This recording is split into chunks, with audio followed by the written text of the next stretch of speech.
job.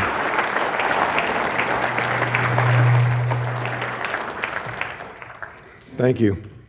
How many people have seen the movie? How many people have read the book? Well, a lot fewer, but it's been out of print for a while, so I was supposed to have some for this, but they're going to be coming here in a few days. And rather than trying to go point by point with where the movie strayed from what really happened, I'll just tell you what happened. It was November 5th, 1975, 34 years ago. It was a Wednesday. There were 7 of us out there. In the movie, they had just 5. This slide's actually a little larger than that, showing all 6 of the other guys. Anyway, we got the crew boss, Mike, Ken Peterson, Dwayne Smith, John Gillette, and the 2 that you can't see there are Alan Dallas and Steve Pierce. And like me, 34 years later, all of these guys stand by their story. You know, what happened, happened. And it was a work day. We just finished a long, hard day cutting trees, and it was starting to get dark, and we all got into this crew cab truck, you know. So that's how 7 of us fit into this truck, 3 in the front, 4 in the back. And we're driving down this rough dirt road out of there, and we saw some lights coming through the trees, just little glimmers at first. Nobody was really particularly alarmed when we first saw it because it was deer hunting season, and you know, occasionally we'll see hunters or campers out. And so, as the closer we got, the stranger it seemed, because it was coming from above where I figured the top of the ridge would be. Little glimmers coming through the trees. Just, you know, a map here of where it happened on the rim. A lot of people don't know that there's quite a bit of forest in Arizona. And so, when we finally got around the trees to where we could see it, there was kind of a break, an opening there, and there this thing was, you know. It was just unmistakable. It was, Alan Dallas yelled out, "It's a flying saucer," right off the bat, because, you know, the skeptics were trying to say, oh, they just saw the planet Jupiter off in the sky or something. But there was no mistaking. This was a metallic object hovering in the sky there, less than 100 feet away. But so many times when we've been you know, in the woods, and we'll catch sight of an animal, you know, you say, there goes a bear, there goes a deer, you know. By the time the rest of the guys look, it's almost gone, you know. So that's kind of the impression I had here, that, you know, it was just going to take off. And so I jumped out of the truck and started towards it, thinking it would be gone before I got close. And what I was doing really alarmed the other guys, and they started yelling and screaming at me to get back in the truck. And I pretty quickly started having second thoughts about what I was doing myself, and I slowed down, and I didn't want to look foolish, and so I made myself continue on. We could hear the rumble, the sound that it was making. It was a kind of a mixture of sounds, some very, very high-pitched and some very low rumbles. I think probably off the range of human hearing on both ends of the spectrum. But they were screaming and yelling at me to get away from there, and you know, that part of the movie was pretty accurate. At one point, you know, I got to where I was looking up at an angle, a pretty steep angle at it. I couldn't really get in much closer because there was a big pile of logging debris there. But I was standing there, and it suddenly started to move. It rose up a little, not real steady. It was kind of an unsteady motion, and the sound got louder, like it was powering up. It was real, you could feel it as well as hear it. And it scared me, so I jumped down behind the end of a log that was sticking out of this pile of debris, and those guys were really frantic, screaming at me to get back in the truck, and I didn't need them to tell me that. I was thinking, how am I going to, get out of here? I felt, a little safer hiding behind the log, but I wanted to get, so I was thinking I would raise up and take off, just make a sprint back to the truck. But when I raised up, I just felt this shock go through my body. It's kind of like an electric shock. Or if you've ever been hit real hard when you didn't see it coming, that's the way it felt, and I just blacked out. But the guys in the truck said that a bolt of energy came out of the bottom of this craft and hit me in the upper body, and it threw me back through the air. I said it just looked like a grenade going off. The force of the blast. One of the guys, Dwayne Smith, he said that later he became an electrician, and he said he's worked around high voltage. To him, it sounded really electrical, like a lightning bolt or something. But in the police report, the deputy that interviewed Ken Peterson, he said he described it as looking like a long blue flame. But, whether it was a beam or a lightning bolt or whatever, they thought it killed me. They said it threw me back through the air, and my body hit the ground limp, and dust boiled up around me, and they just knew they were next, and so they panicked and left. And those guys have gotten some criticism for fleeing, but I got to say I can't blame them, in the situation that they were in. First of all, they thought I was dead. What good would it do to get themselves killed, if it already killed me? Somebody yelled out it killed him, and everybody was telling the boss, let's go, and I don't think he needed to be told. They drove and almost wrecked the truck getting out of there. But they did what they had to do. It was really the smartest thing to do. They had no weapons, and so they took off, and they went as soon as they got to where they put some good distance between them. They stopped, and they got out, and they said they were just all kinds of screaming and yelling, trying to decide what to do, and they started to build a fire, and I guess they didn't actually build a fire, but I think what happened was a deer hunter went by out on the rim road, and so one of the guys suggested they chase them down and see if they could get help, somebody with some guns. And so they tried that, and they weren't able to catch up with them. So finally,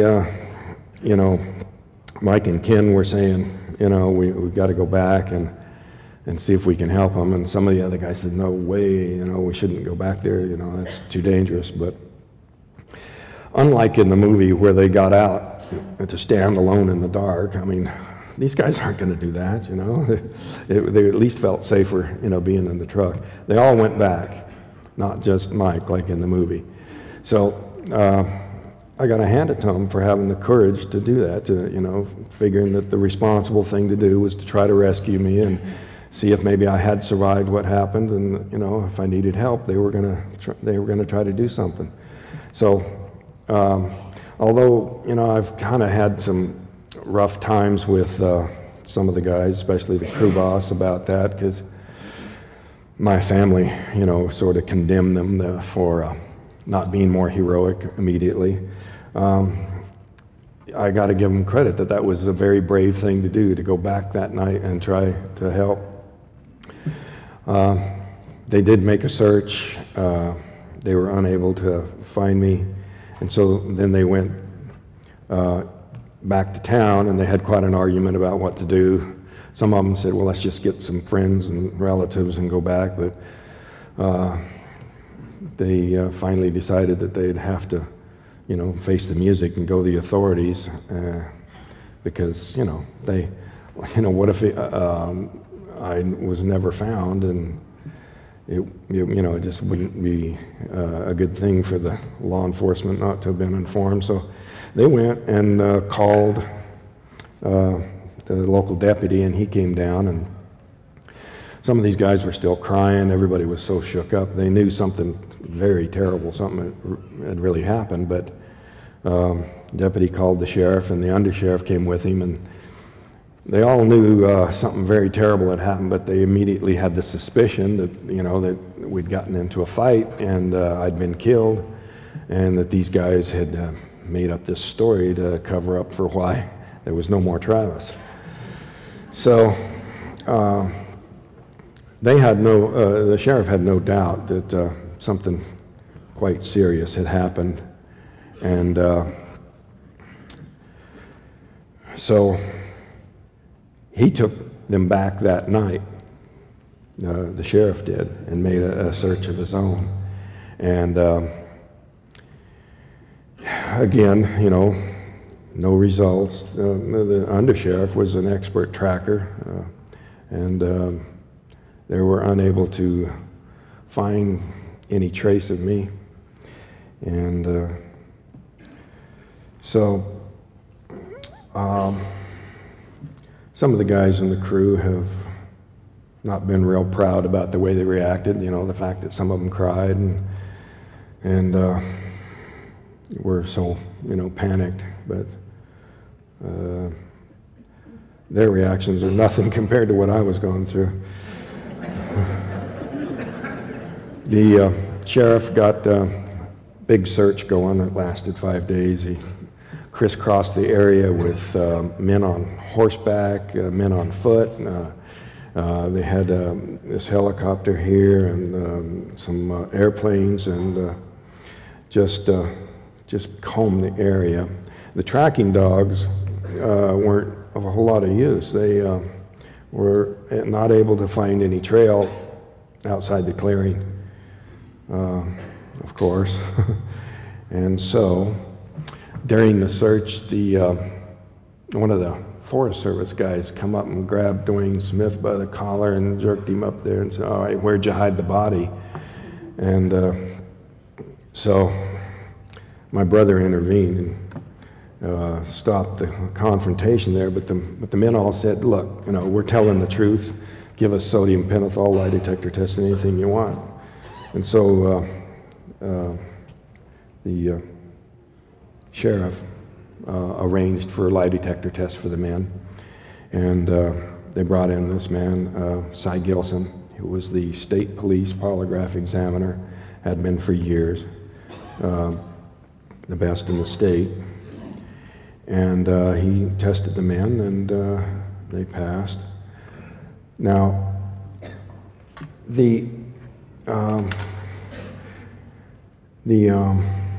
media, it was reported to the media that one of the men had an inconclusive, but we got a hold of the police file, and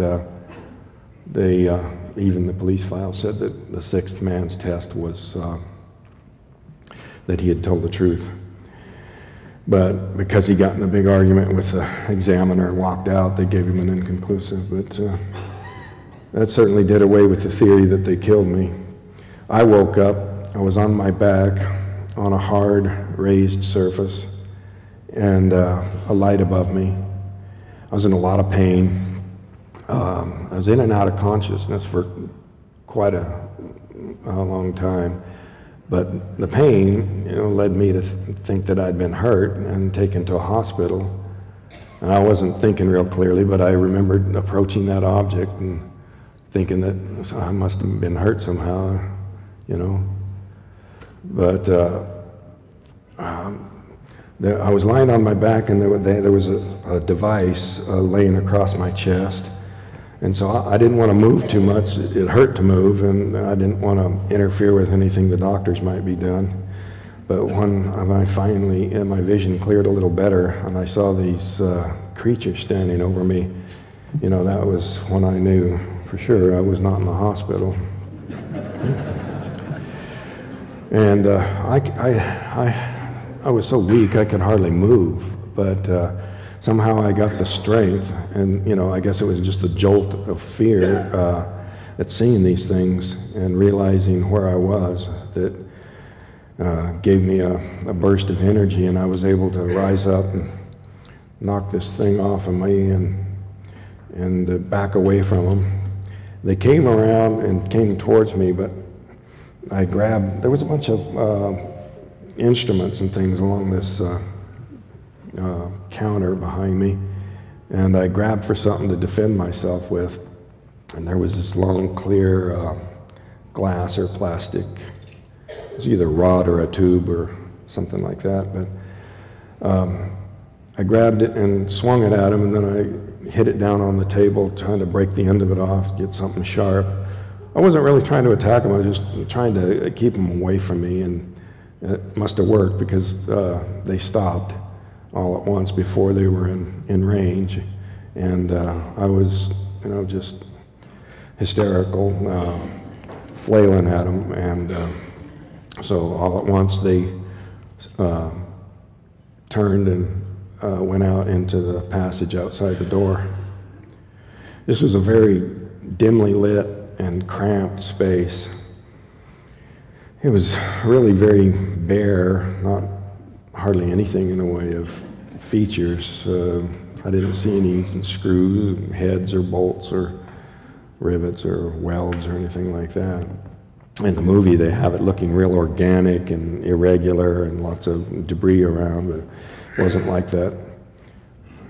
Very sterile environment. They'd gone to the right, and so I was afraid they'd come back, and I just wanted to get away from them. It wasn't, anything well thought out. It was just sort of a panicked move to just put some distance and try to get out of this thing, which might not have been too smart. Had I been able to open a door or something, that might have been worse situation. But I tried.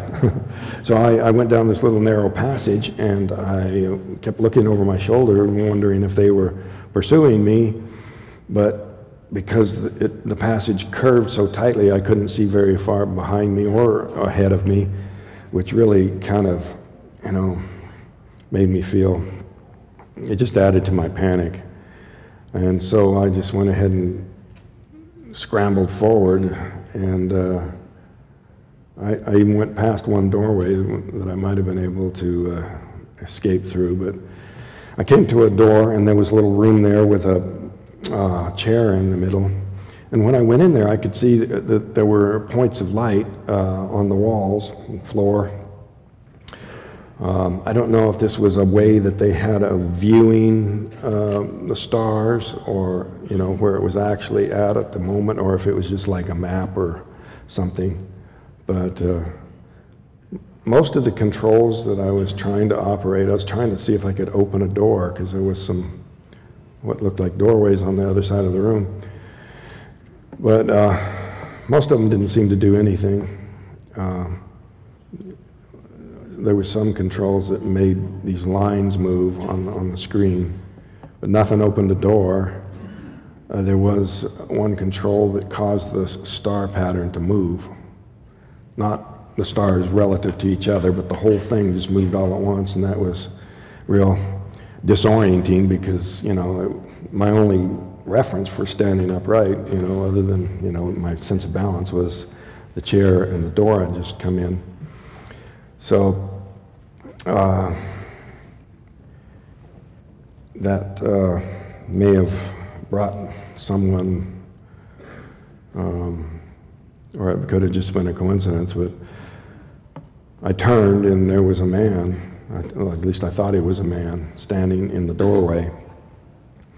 I thought it was somebody there to help me, to rescue me, take me out of there. So I tried to ask him questions. I was telling him about these creatures that I had seen, and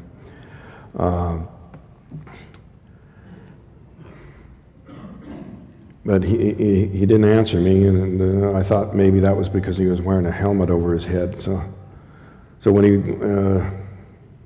led me out of there, I went. you know, only too willingly to, you know, if he was going to help me escape. And so when we got outside the craft, at this point it was inside of a large room, either a building, like, sort of a hangar-like thing, or maybe part of a larger craft. And I tried to look around, but he seemed to be in a big hurry. He led me out of this larger room. And it was quite a relief just to be outside, away from those creatures, be in, you know, into the brighter light and cooler air, much more breathable.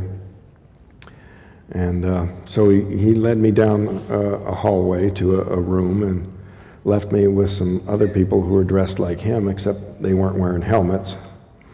And so I started in with all my questions again, what was going on. Actually, it was just a bunch of babbling and screaming, but I was trying to get them to tell me something, and they weren't answering me. So I started to have a lot of misgivings about whether I was rescued or not, you know. They started leading me over to this table. You know, I'd had enough of laying on tables, you know, but they were trying to get me to lay down on this thing, so I started trying to fight them.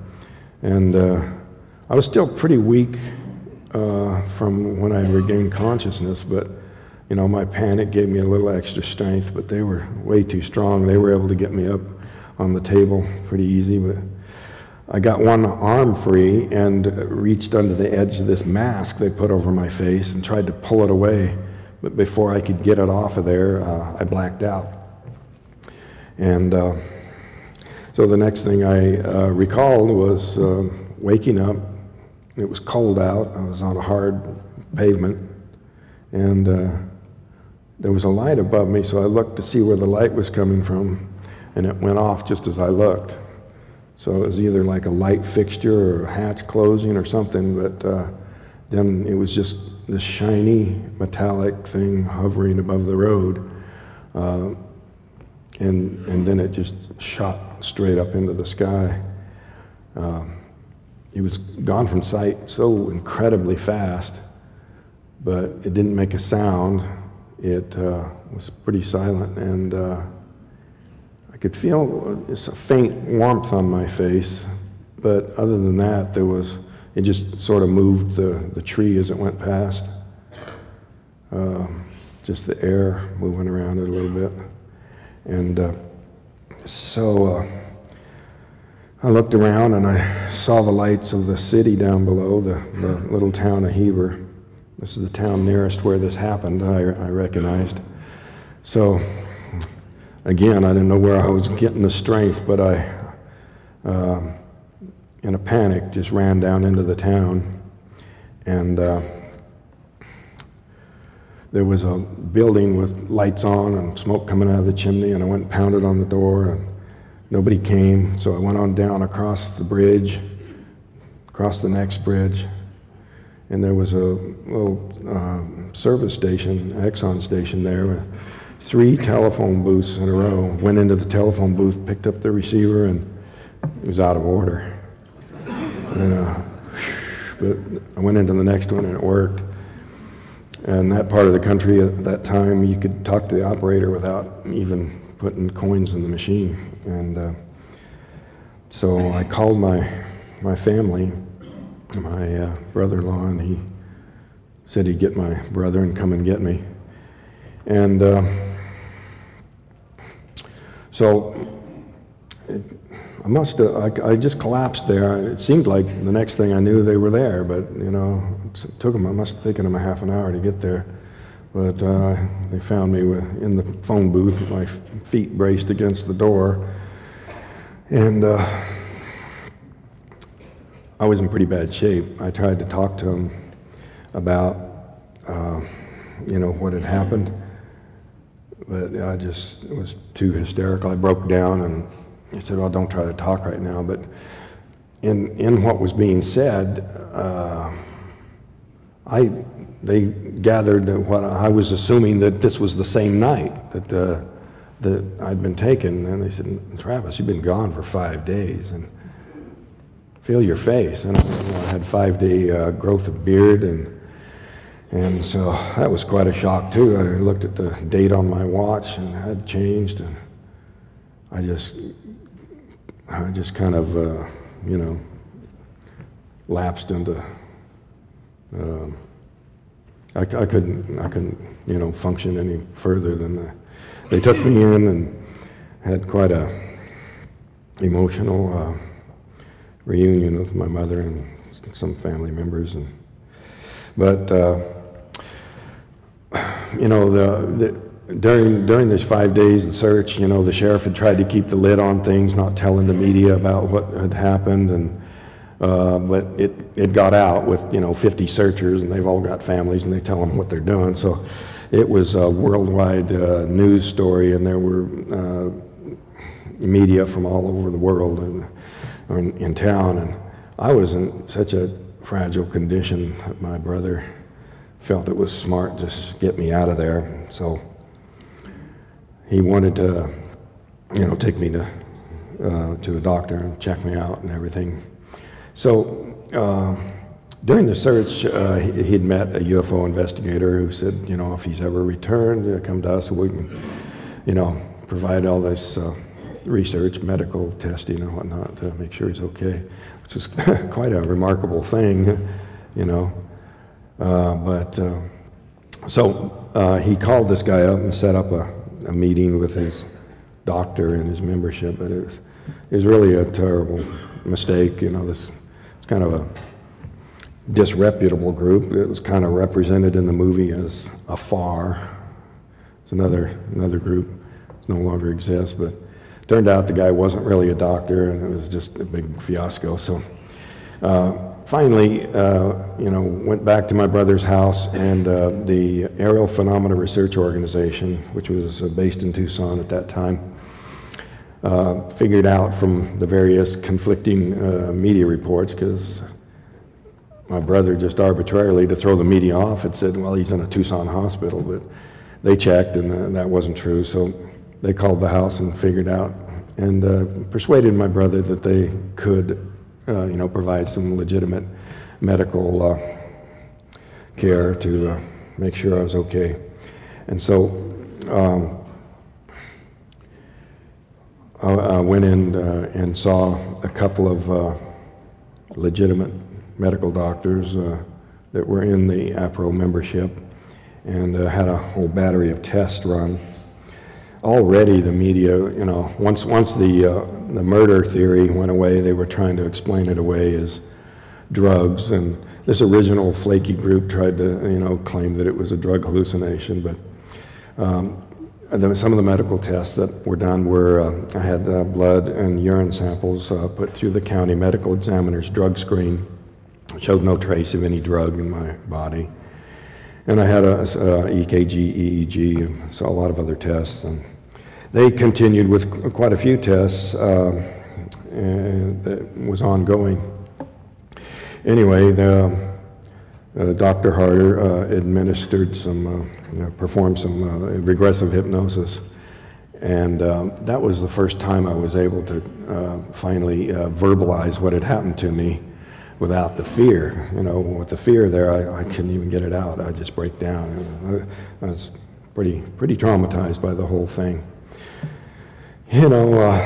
Maybe modern audiences, they hear about that and they think, that's not so fantastic. They've been raised on, the movie special effects kinds of things, But this is real life, and I think under the circumstances, the pain I was in, the feeling of suffocation and claustrophobia, all that, combined with suddenly seeing these creatures, just contributed to the panic I was feeling, especially that suffocation.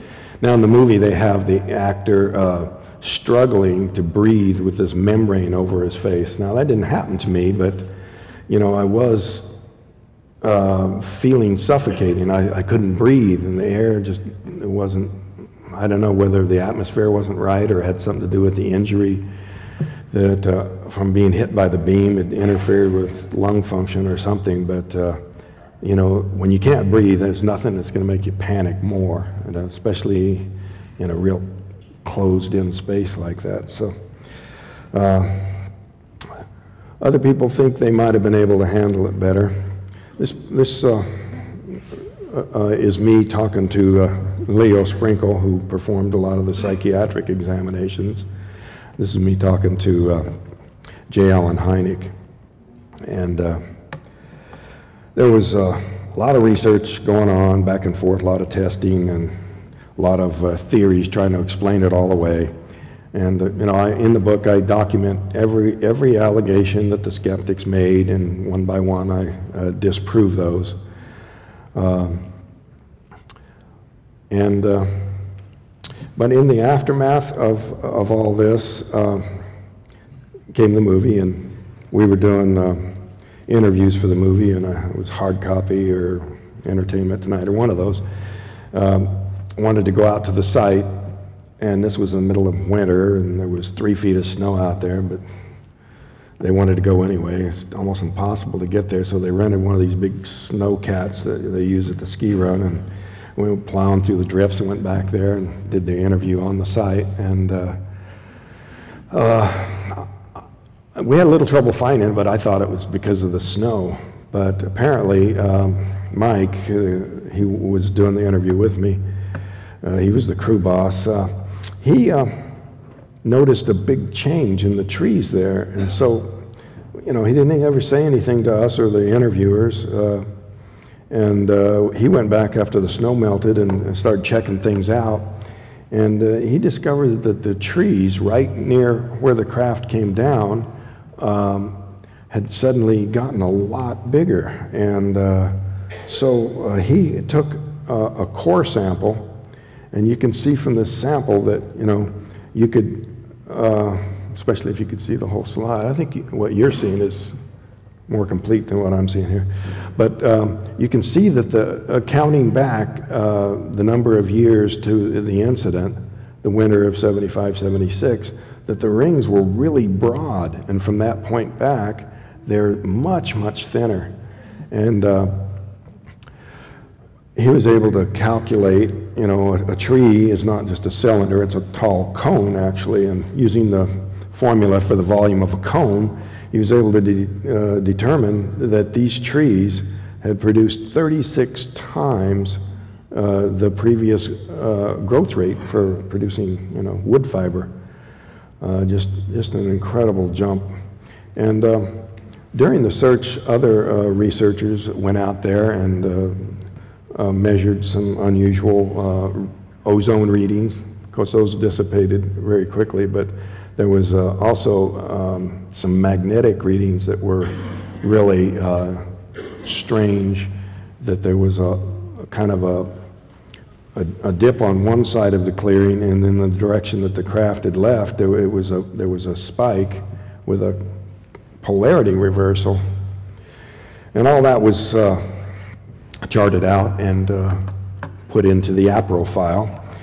Well, when Paramount, you know, was helping them research, you know, preparing for the movie, we went to try to get the file, and it had pretty much disappeared. And they wanted us to go and see what we could do about getting the police file. And since it was a closed case, you know, the sheriff's department said, sure, no problem, come back tomorrow, we'll have a copy for you. Well, by the time we went back, they said, we can't find it, it's gone. So another disappearing file. But the sheriff, I don't think he was hiding it, because he had some copies of some of that material in his own personal files that he let us have. And there was a lot of interesting things in there. Some other hunters, campers in that area had seen the craft.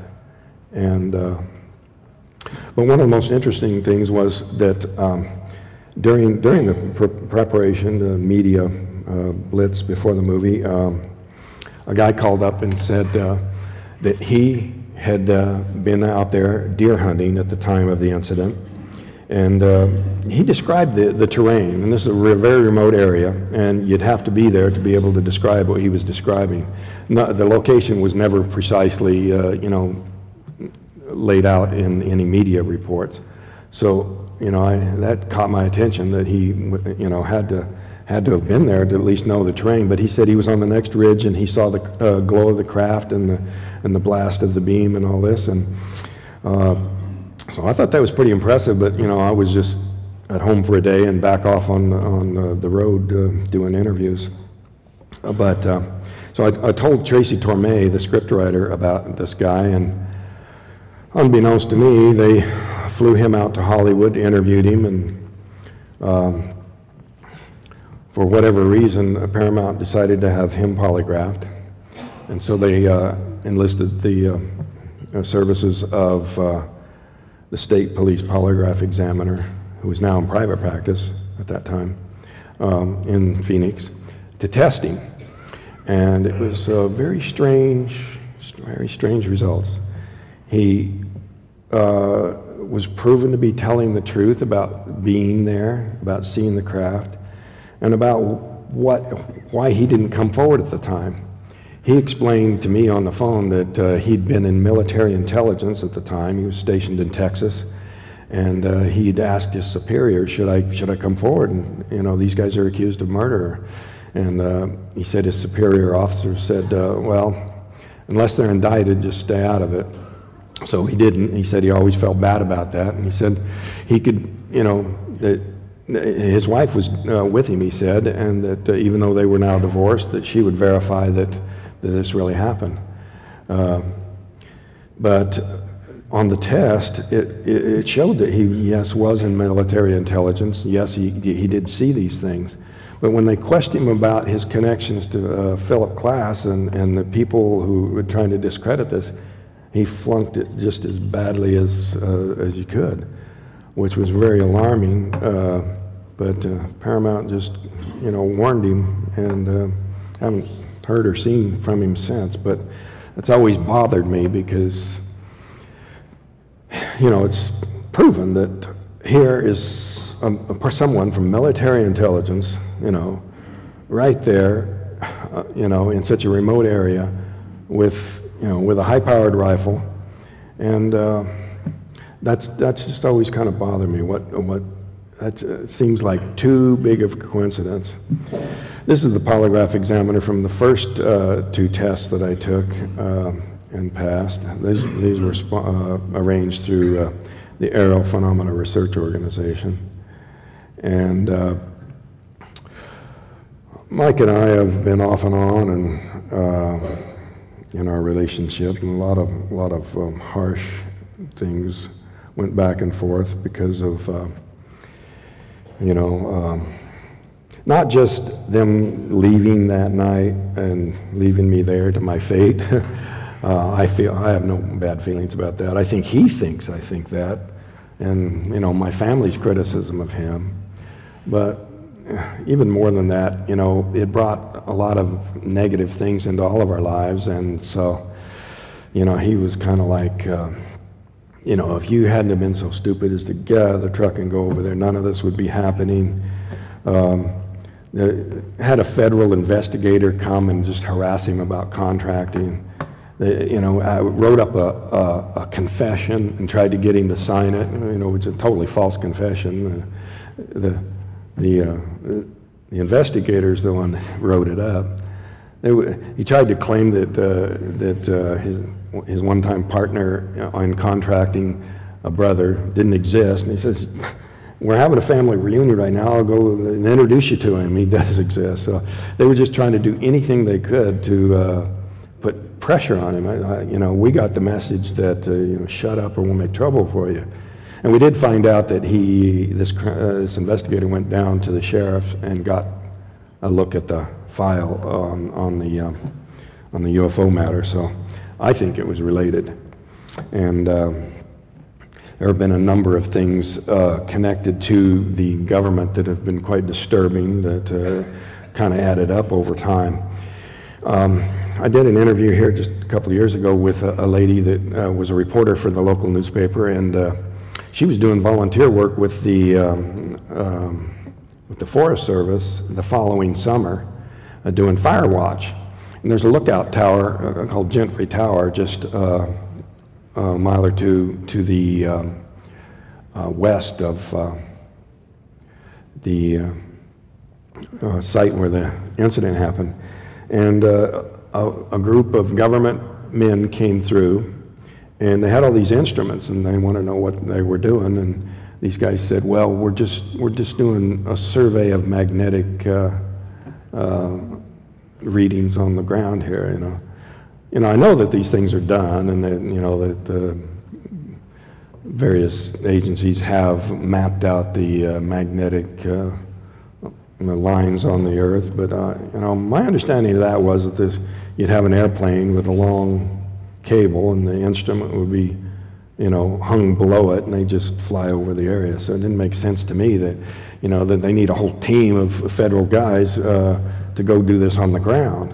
So that was suspicious to me that maybe they were measuring something else or up to some other kind of thing. So a lot of connections with federal government and whatnot in the aftermath of this. It's been real suspicious to me about some sort of covert involvement of some agency. But I've always been struck by coincidence in this. And one thing was, that face on Mars looks a whole lot like the guy that I saw on board the craft. Now, the painting that I helped the artist, this is kind of off-center, but this painting was made before these photos on Mars were ever taken. So, it's just a coincidence, and thought it was kind of interesting. Probably didn't mean anything, especially since that face on Mars, they showed it at a different time, and it didn't look the same. Anyway, the aftermath over these years has been really, really hard to deal with. The stress levels for such a long time after that happened were just so high, and so I'd wake up, and when I did sleep, with this vision of these eyes. Those creatures, when they were looking at me, it just seemed like they were looking right into me, right through me, in a way that just affected me. It's hard to explain, but it wasn't overtly hostile, but I just interpreted that way because the emotional feeling that I got was that that there was no emotion. When we interact with each other, if you sense that someone doesn't care about you one way or the other, we tend to interpret that as hostile. But beyond that, there was a sort of a stare that just very disturbing to me, and it just bothered me for a long time, and that was one of the main features of my nightmares for a long time. When I started doing a lot of interviews again when the movie came out, because at various times I'd get just so fed up with talking about it, I refused to do interviews for a while. But so when I started doing those again, so many, I was thinking, am I going to be able to tolerate this? Because every time I talked about it, it just knocked me up inside and break out in a sweat and just, kind of relive it. But doing all those interviews really did sort of help to desensitize me. Just putting myself through that stressful emotion over and over again has taken a lot of that away. It used to be I'd get up and talk to a group like you about this, and I'd just be, drenched with sweat before it was over. But it's gotten a lot better, but it still never fails to make me feel it. And but my nightmares kind of changed at the point after that. About the time the movie came out, a lot of the nightmares seemed to involve more of the human-looking type, and little bits of things where I was being moved or carried somewhere. Just dreams, though. Another really strange coincidence here, just a year or two ago, I found a topographical map of the state of Arizona, a whole book of them, and it was divided into areas. And I went to check out the area where the incident happened, and coincidentally, the area where it happened was Area 51. You know, it just blows my mind. You know, there's like almost 100 areas in this topographical map, but Area 51 is where it happened. So, go figure. Another one of those amazing coincidences. Either that or the map makers had a great sense of humor. But there's the inset of Area 51, and you can see just about in the upper third of it, you can see the rim crossing there, and where Turkey Springs was, or is, still is. I say was because they had a gigantic forest fire. It was the biggest forest fire in U.S. history. Over 500,000 acres burned. 2 people started fires in 2 different places that came together, and it just, the conditions were the worst it could be, and it just burned and burned and burned. They really couldn't do more than just try to save some homes, and they failed at a lot of that. Just a tremendous amount of damage. And the fire did burn through the Turkey Springs area, but remarkably, some of the trees that had exhibited this phenomenal growth survived the fire. And another coincidence, Linda Moulton Howe came, and she had another appointment in nearby Sedona, but this was an opportunity for her to go to the site and collect some samples in regard to this tree growth thing.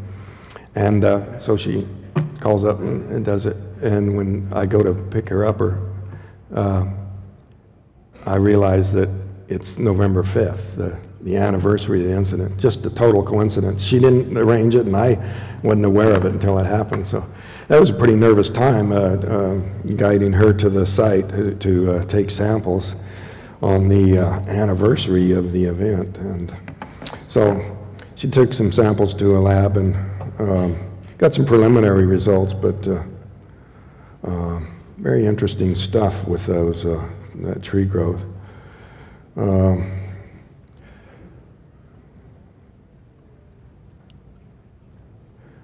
There was another odd coincidence that came to my attention. A radio host from the Great Lakes area said, "Do you realize that the night you were returned was the same night of the wreck of the Edmund Fitzgerald?" Now, Gordon Lightfoot wrote a song about this, and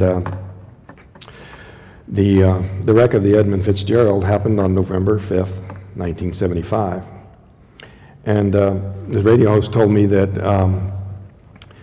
there was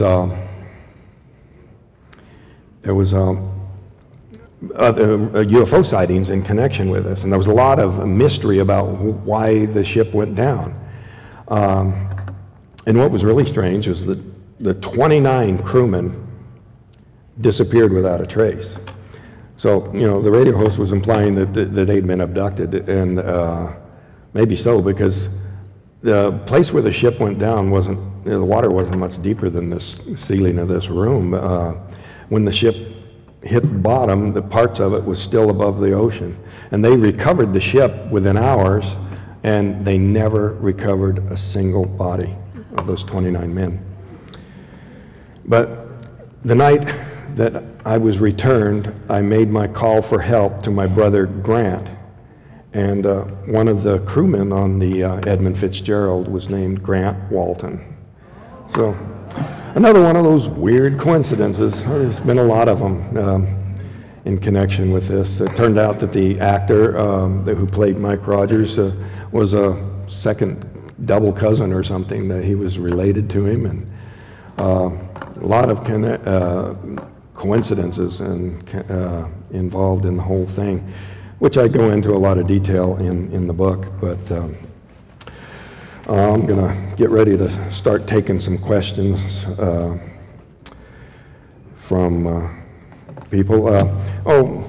As far as the polygraph was concerned, about the time the movie came out, a UFO investigator from the Midwest, Jerry Black, called Tracy up and said, "What are you doing making a movie about this crazy thing? Don't you know that's all been disproven?" And he, had heard all this stuff from Philip Klass, and so they argued about it. And well, the upshot of the whole thing was that he wanted to have new polygraph tests done, And Tracy dropped out of the argument, but Mike Rogers continued it, and basically they went back and forth and wound up arranging new polygraph tests for him, for me, and for Alan Dallas. And he arranged them with Cy Gilson, who was in private practice. And he was using, state-of-the-art methods that have been developed at the University of Utah, in which the examiner scores it and the computer scores it. And so there was kind of a double scoring system to remove the possibility of examiner bias or anything like that. And modern equipment, the best there is, and we all passed at the highest ratings on new tests. I myself took 2 new tests. So, and then last August of 2008, I sought out more testing. Cy Gilson had retired, so the most rigorous testing I could find was in the state of New Mexico, because results are admissible in court there. So I checked around, and other examiners recommended this one guy. He was the best. He did the testing for the Albuquerque Police Department, New Mexico State Prison, even the United States Marshals Service. And I took 2 more tests from him and passed them at the highest level. So up to this point, I've taken 6 lie detector tests, which I passed in regards to this matter. So I think as far as polygraph's concerned, enough already, But, there's a lot of evidence. I go into great detail in the book, and there's some more in the new book, which will be available in a week. And, it's all there. And up to now, my main criticism of my critics has been making up their minds without looking at the evidence.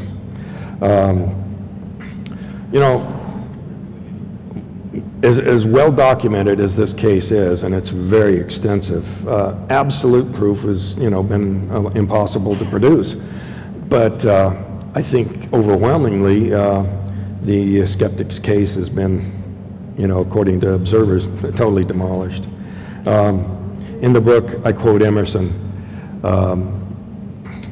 "Condemnation without investigation is the height of ignorance." So, my reply to my critics continues to be, you don't have a right to an opinion if you don't look at the facts. So all I've asked is just take a look at the evidence and, let the chips fall where they may. Think what you want to think, but don't go by hearsay, because there was a lot of rumors flying around, just totally ridiculous things. I'm going to open it up for questions.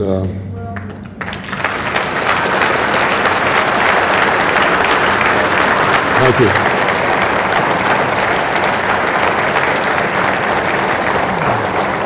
Okay. Hi, Travis. As a MUFON state director, I'm most interested in what did they look like. It looks like you were taken by Greys and returned maybe by Nordics. Can you describe their height, weight, complexion, exactly what they looked like compared to you? Well, the slides, I was unable to get this thing to go backwards, but I worked with an artist, he did 30 different versions before I picked the one that was closest, which still isn't exact, of course, but so those illustrations that are there, and they're in the book, are pretty accurate. The ones that were called Greys, they're called Greys now. Back then, This was relatively new. There weren't a whole lot of other similar things, at least none that I knew of. They were short, hairless beings. One thing that differs from what I consider a traditional gray description is the eyes. These eyes were huge, but they were actually, I actually saw them blink. You know, they were like a regular eye, but just very, very large. And but you know, the human type being, they were you know, they were kind of Nordic looking, but there was something very odd about their eyes that I just never have been able to figure out. And you know, as far as the artistic renderings are concerned, that's something I don't feel that I ever got completely correct.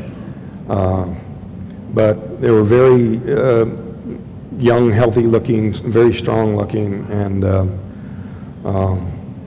kind of alike in a family sort of way, but not like identical twins. So I've often wondered if they might have been humans. You know, I don't know if there was some connection with some Earth-based agency. Maybe they were operating on behalf of them. I did not see any insignia or writing or you know, anything, but you know, I took it to be a uniform. They were all dressed the same, but no markings. So does that answer your question? Yeah, were they about your height, would you say? Well, yeah, my height. They're a little taller. They were big, healthy, strong people. They were easily able to overpower me, and you know, I was a logger. I had a little strength when I wasn't in an injured state. So, thank you. Thank you. Next question. You probably get this question each time. Do you think the aliens saw the clear cutting and they were concerned about cutting the trees and the forests and stuff? I couldn't quite hear that. Oh, do you think that the space entities saw you clear cutting and they were concerned about the trees? I mean, the fire, the look of the fire, and the trees grew bigger afterwards, and they were angry, they threw you down. I'm sorry, is it this thing in my ear? Yeah, did you hear her question? Okay. Oh, no, actually, I think, you know, what we were doing, there was logging in the area prior to this, and I think they're the ones who did all the damage. We're really in there cleaning up. We were cutting down the diseased trees, the ones that were damaged when they drive over them with a skidder, and it was really, you know, a forest. They call it timber stand improvement, TSI. So we were trying to fix some of the damage. I don't think it was a ecological thing at all. For a long time, I preferred to believe that what my being taken was kind of an accident that was caused by me being foolish enough to get out and get too close. So there was one theory that when I jumped down behind the log, I was kind of doing so in a crouch.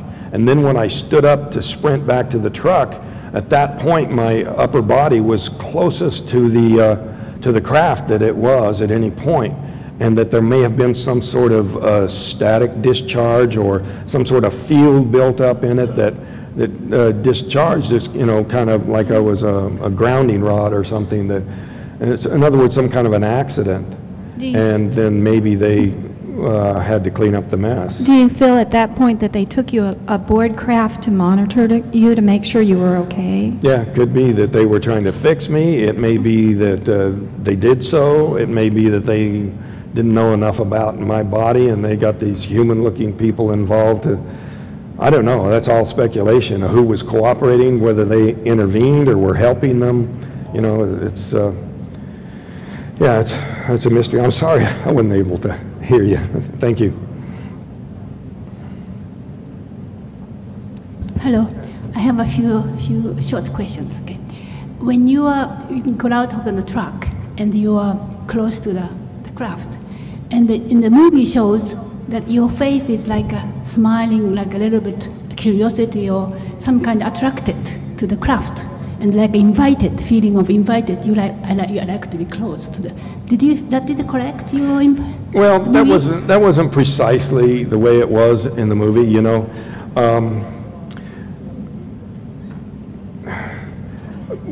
when we were doing all these interviews, they interviewed Alan Dallas, and he said it looked to him like I was just compelled, like I was just being drawn in some hypnotic way towards it. But, you know, it was really different than that. I was very curious about seeing it up close and like that. And, you know, when I did get up close, I was, you know, standing there in awe, but a lot of fear. And, but at the same time, my initial motivation was just being a dumb show-off, you know, to the guys in the truck, because it made them panic, and so that kind of got me going. But I live to regret that. So it wasn't really like that. And you know, in the movie they had it looking like lava, molten lava. But when we were telling them it looked like molten steel, fresh from a blast furnace, we're talking about like white hot. It was a golden sort of a color, not reddish like that. Oh, okay. So, now, yeah, please. Next one. I think I saw on the TV your drama. I mean, the TV movie. And as far as I remember, when you landed on the ground, you returned to the ground, you were naked? Were you naked? Or no, that was Hollywood. They got to put nudity into everything. I wanted to make sure that you know how to measure accurate information. When I was returned, I was wearing the same clothes that I had been wearing. Okay. They did film some scene where I come upon some lovers in a car, and they're naked and I'm naked and everybody's screaming. Fortunately, they did not use it. Okay, all right. Now, when you returned, you were not amnesia, like your memory was clear because you called your brother or your family member. Well, so I was pretty messed up. I was, you know, I was hanging by a thread, but. But you remember telephone number, so. Yeah. Apparently. Now, there was a guy that I knew, he claims that I called him and asked him to pick me up. And, you know, I hadn't seen him in months and months. I have no memory of calling anybody but my family. But he swears that I called him and asked him to come and pick me up. And he didn't have a car at the time. But I just don't think that happened. I think it was my family that I remembered the number and called him. Okay. It happened only once, or Kraft came back after that, or how? Time's up. Okay, sorry.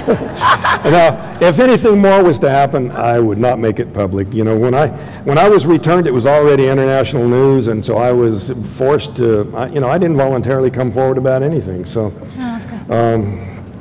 they tell me I'm out of time, but I will be out in the lobby. Okay. With a few of my books. Thank you very much. Thank you very much. Answer some more questions. Thank you. Thank you very much.